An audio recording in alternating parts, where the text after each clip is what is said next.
नमस्कार, स्वागत है आप सभी का आपके अपने चैनल थिंक टैंक पर। मैं हूं आपके साथ प्रेरणा शर्मा। दोस्तों, ईडी के जाल में फंसे अरविंद केजरीवाल। अरविंद केजरीवाल जो सिंपैथी गेन करना चाह रहे थे दिल्ली की जनता से, अब वो मौका ईडी ने अरविंद केजरीवाल से छीन लिया।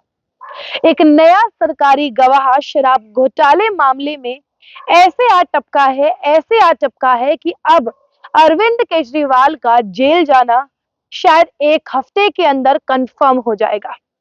कौन है वो नया सरकारी गवाह जिसने अरविंद केजरीवाल की रातों की नींद और दिन का चैन उड़ा दिया है? रिपोर्ट में आगे खुलासा करेंगे इस नए सरकारी गवाह के बारे में। लेकिन एक हिंट यदि मैं आपको दूं तो ये कोई सर नहीं है, ये मैडम है। मैडम सरकारी गवाह बन चुकी है। अरविंद केजरीवाल बौखलाए हुए हैं। अरविंद केजरीवाल सोच रहे थे कि एक बार ईडी का समन आया, हमने गोल चक्कर घुमाया और पेश नहीं हुए। और यही अरविंद केजरीवाल दोबारा प्लानिंग कर रहे थे कि दोबारा ईडी का समन आएगा और दोबारा गोल चक्कर घुमाएंगे और ईडी को घुमाते चले जाएंगे। लेकिन अब ईडी ने ऐसा जाल फेंका कि अरविंद केजरीवाल नाम की मछली सीधा इस जाल में फंस गई। आज की इस रिपोर्ट को अंत तक जरूर देखना है, बिल्कुल भी स्किप नहीं करना है, क्योंकि वीडियो में आपको पता चलेगा अरविंद केजरीवाल जो अपने आप को सबसे ज्यादा शातिर समझते हैं, जो राजनीति के नटवर लाल कहलाते हैं, आज उन्हीं को पागल बना दिया ईडी ने। दोस्तों, हम सभी जानते हैं कि ईडी ने अरविंद केजरीवाल को एक समन भेजा था आज से ठीक 1-1.5 महीने पहले, जिसके जवाब में अरविंद केजरीवाल ने 5-6 सवाल फेंके और अरविंद केजरीवाल ने सोचा कि अब तो ईडी से ऐसा पीछा छूटा है कि अब ईडी कभी दोबारा मुड़कर देखेगा भी नहीं। अच्छा, अरविंद केजरीवाल ने यह सोचा कि यदि ईडी दोबारा समन भेजेगी तो एक बार फिर से यही खेल रच देंगे, एक पत्र लिखकर ईडी को भेज देंगे और 4-5 सवाल फिर फेंक देंगे। अच्छा, कुछ बहाने भी अरविंद केजरीवाल जी ने लगाए कि भैया दिवाली है, 3 राज्यों में चुनाव है, जिसके कर्ता धर्ता हम हैं, तो हम जेल कैसे जा सकते हैं, हम पूछताछ के लिए भी नहीं आ सकते।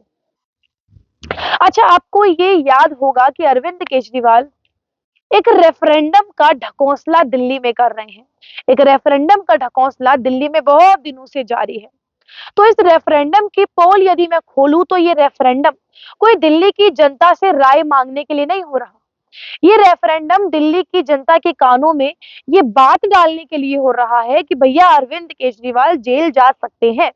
जेल से सरकार चलाना या ना चलाना ये अलग बात है, और इसकी पोल मैं वीडियो में आगे खोलूंगी कि जेल से सरकार चलाने का ये कौन सा रूल अरविंद केजरीवाल जी ने अपनी पार्टी के लिए नया बनाया है, क्योंकि ऐसी कोई परिपाटी हमारे देश में नहीं है कि जेल जाने के बाद आप सरकार चलाएं। और आप कोई आजादी की लड़ाई में जेल नहीं जाएंगे। अगर आप जेल जाते भी हैं तो आप जेल जाएंगे भ्रष्टाचार के आरोप में। तो ये जो रेफरेंडम का ढकोसला अरविंद केजरीवाल जी कर रहे थे, ये अरविंद केजरीवाल जी भी जानते हैं और हम भी जानते हैं, और आज से हमारी जनता भी जान गई है कि ये ढकोसला केवल और केवल दिल्ली की जनता को ये बताने के लिए हो रहा था कि आपके अपने अरविंद केजरीवाल जी जेल जा सकते हैं। तो आप रेडी रहिएगा, जब भी गिरफ्तारी हो दिल्ली की जनता को तमाशे करने हैं, दिल्ली की सड़कों पर उतर आना है। तो रेफरेंडम को तो आप अलग रख दीजिए। लेकिन शायद आपको याद हो तो आपको पता होगा कि जब सुप्रीम कोर्ट में शराब घोटाले के खिलाफ सुनवाई चल रही थी, तब ईडी ने सुप्रीम कोर्ट के जज से कहा था कि ये भारतीय इतिहास में पहला भ्रष्टाचार का मामला है जहां पर भ्रष्टाचार की बेनिफिशरीज की बात करें, फायदे की बात करें, तो ये फायदा सबसे ज्यादा किसी नेता या मंत्री को ना मिलते हुए आम आदमी पार्टी के खाते में गया है। यानी कि आम आदमी पार्टी को सबसे बड़ा फायदा इस घोटाले से हुआ है। अब यही बात ईडी ने कंफर्म कर दी कि ये घोटाला, सबसे ज्यादा फायदा इस घोटाले में आम आदमी पार्टी को मिला है। अब इसी मामले में पूछताछ के लिए और कुछ जानकारी जुटाने के लिए ईडी ने अरविंद केजरीवाल जी को समन भेजा था कि अरविंद केजरीवाल जी आप आइए और हमारी कुछ परेशानियां हैं, हमारे कुछ सवाल हैं, उन्हें आप दूर कर दीजिए। लेकिन Arvind Kejriwal extra pro ultra max smart बनते हुए नहीं गए। 4-5 सवाल ईडी से पूछे, 3 राज्य में चुनावों का बहाना लगाया, दिल्ली का बहाना लगाया। लेकिन ईडी ने ऐसा खेला, ऐसी रणनीति बनाई कि अरविंद केजरीवाल को अब सिंपैथी गेन करने का कोई मौका मिला ही नहीं। तो अरविंद केजरीवाल जी सोच रहे थे अपने इन पैंतरों से वह इतनी बड़ी जांच एजेंसी को चकमा दे सकते हैं। लेकिन यहाँ पर एनफोर्समेंट डायरेक्टरेट पहले से कंफर्म थी, क्योंकि ये साबित हो चुका है, ईडी के पास सबूत हैं कि इस पूरे शराब घोटाले में सबसे ज्यादा बेनिफिशियरी जिसे मिली है वो आम आदमी पार्टी को मिली है।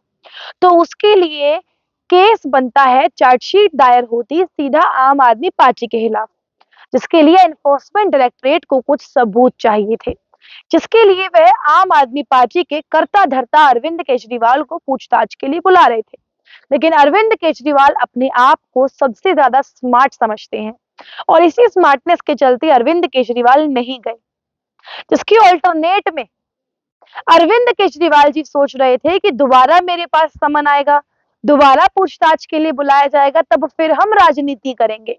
लेकिन ईडी ने अपनी रणनीति चलते हुए इसी 9 दिसंबर को आम आदमी पार्टी के ट्रेजरर यानी कि कोषाध्यक्ष, राज्यसभा सांसद, पेशे से चार्टर्ड अकाउंटेंट नारायण दास गुप्ता, जो आम आदमी पार्टी का पूरा लेखा जोखा रखते हैं, कितना पैसा आया, कितना पैसा गया, कितना इस्तेमाल हुआ, कितना नहीं हुआ, उन्हें पूछताछ के लिए बुलाया और ईडी को जो कुछ भी जानकारी चाहिए थी वह सभी जानकारियां ईडी ने जुटा ली नारायण दास गुप्ता की पूरी बयान से, जो उन्होंने उनके बयान रिकॉर्ड किए हैं।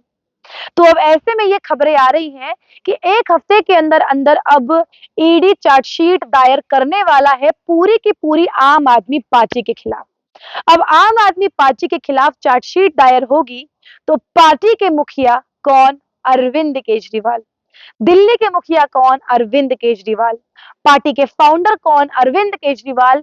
तो कौन फंसेंगे? अरविंद केजरीवाल। अरविंद केजरीवाल को बुलाया भी नहीं, पूछताछ की भी नहीं, लेकिन आम आदमी पार्टी सबसे ज्यादा लाभार्थी इस पूरे शराब घोटाले में बनी है। तो अरविंद केजरीवाल तो डायरेक्टली अब जेल की सलाखों के पीछे जाने ही वाले हैं। वो अरविंद केजरीवाल जो भारतीय राजनीति के इतिहास में पहली बार अपना नाम स्वर्णिम अक्षरों में लिखवाने वाले हैं, जिस मामले में पूरी की पूरी पार्टी भ्रष्टाचार के आरोप में लिप्त है, यानी कि पूरी की पूरी आम आदमी पार्टी।